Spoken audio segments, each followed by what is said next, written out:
In 1971, I helped found an environmental group in the basement of a Unitarian church in Vancouver, Canada. 15 years later, it had grown into an international powerhouse. We were making headlines every month. I was famous, and then I walked out the door. The mission, once noble, had become corrupted. Political agendas and fear-mongering trumped science and truth. Here's how it happened.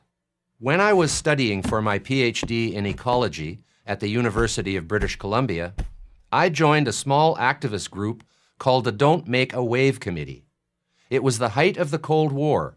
The Vietnam War was raging. I became radicalized by these realities and by the emerging consciousness of the environment. The mission of the Don't Make a Wave Committee was to launch an ocean-going campaign against U.S. hydrogen bomb testing in Alaska, a symbol of our opposition to nuclear war. As one of our early meetings was breaking up, someone said, "Peace." A reply came, "Why don't we make it a green peace?" And a new movement was born. Green was for the environment, and peace was for the people. We named our boat the Greenpeace, and I joined the 12-person crew for a voyage of protest. We didn't stop that H-bomb test, but it was the last hydrogen bomb the United States ever detonated. We had won a major victory. In 1975, Greenpeace took a sharp turn away from our anti-nuclear efforts and set out to save the whales, sailing the high seas to confront Russian and Japanese whalers. The footage we shot, young protesters positioned between harpoons and fleeing whales, was shown on TV around the world.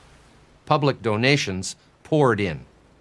By the early 1980s, we were campaigning against toxic waste, air pollution, trophy hunting, and the live capture of orca whales.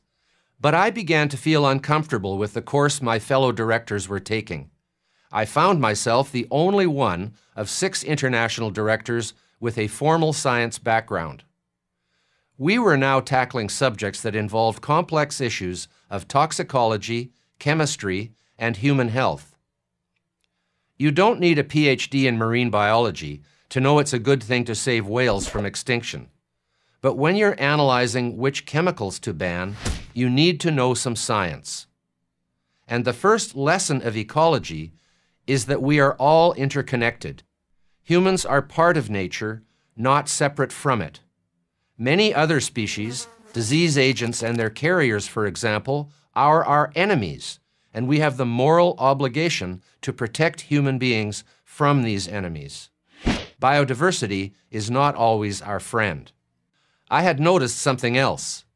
As we grew into an international organization with over 100 million a year coming in, a big change in attitude had occurred. The peace in Greenpeace had faded away. Only the green part seemed to matter now. Humans, to use Greenpeace language, had become the enemies of the earth. Putting an end to industrial growth and banning many useful technologies and chemicals became common themes of the movement. Science and logic no longer held sway. Sensationalism, misinformation, and fear were what we used to promote our campaigns. The final straw came when my fellow directors decided that we had to work to ban the element chlorine worldwide. They named chlorine the devil's element, as if it were evil. But this was absurd. Adding chlorine to drinking water was one of the biggest advances in the history of public health. And anyone with a basic knowledge of chemistry knew that many of our most effective pharmaceuticals had a chlorine component. Not only that, but if this anti-chlorine campaign succeeded, it wouldn't be our wealthy donors who would suffer. Wealthy individuals and countries always find a way around these follies.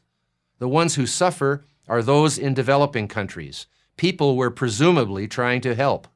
For example, Greenpeace has opposed the adoption of golden rice, a genetically modified variety of rice that contains beta-carotene.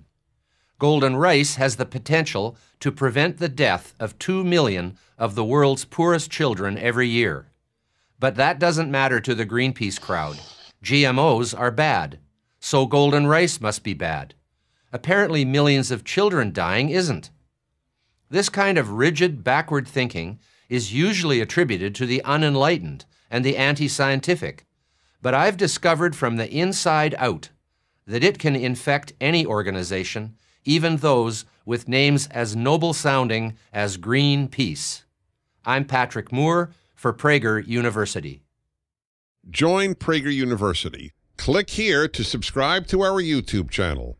Click here to sign up for free at prageru.com for quizzes, contests, and prizes.